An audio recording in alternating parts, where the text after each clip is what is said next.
Boston in the early 1770s feels tight and restless. The harbor smells of salt and rope and smoke. People talk in taverns and workshops, and the same idea keeps circling. We are being pushed, and we are expected to stay quiet. The roots go back before the tea. Britain has just fought an expensive war, and the empire is deep in debt. In London, officials look at the colonies and see a place to collect money without asking too many questions. They say the empire protected you so the empire can tax you. Colonists hear something else. They hear that distant lawmakers want power over their daily lives and that decisions are being made across an ocean by people they did not choose. The taxes come in waves, first the Stamp Act, then the Townshend duties, and behind them come customs officers and inspections and paperwork. Even when some of these taxes are repealed, the feeling remains. The pattern is what scares people. The protest is not only about the amount of money, it is about consent. The phrase "no taxation without representation" spreads because it sounds simple and because it names the wound. If you want our money, then our voices must matter. Boston becomes the furnace of this anger because it is a port and a crowd city. British authority is visible there. Customs officials seize ships and goods, and soldiers appear in the streets. The presence of uniforms makes every argument feel sharper. Tension turns deadly in 1770 during the Boston Massacre. Shots ring out, people fall, and both sides weaponize the memory. The event becomes proof for colonists that standing armies and unchecked power are dangerous.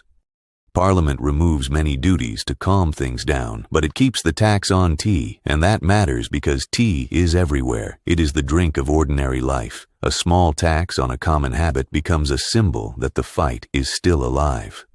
Then the East India Company begins to fail. It has mountains of tea sitting in warehouses, and it is bleeding money. London fears economic collapse and also fears losing control, so they craft a law that looks helpful and is also a test.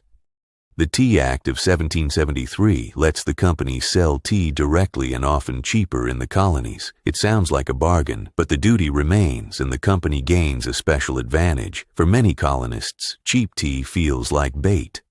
Their fear is simple. If you buy it, you accept the tax. And if you accept the tax, you accept Parliament's right to tax you without your consent. Once that principle is admitted, more taxes can follow, and resistance will have lost its center.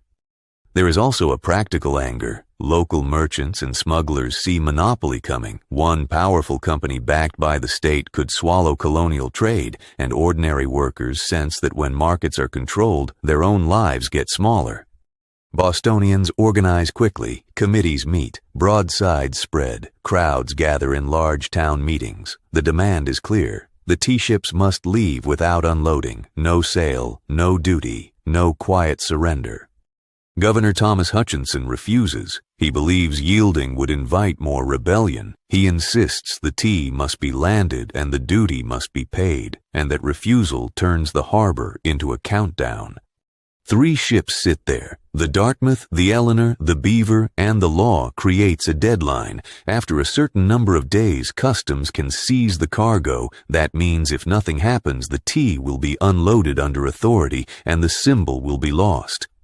Boston holds another massive meeting. Thousands packed together, voices rising and falling. People keep hoping for a peaceful exit, but the governor will not grant clearance, and the ships cannot legally leave with the tea still aboard.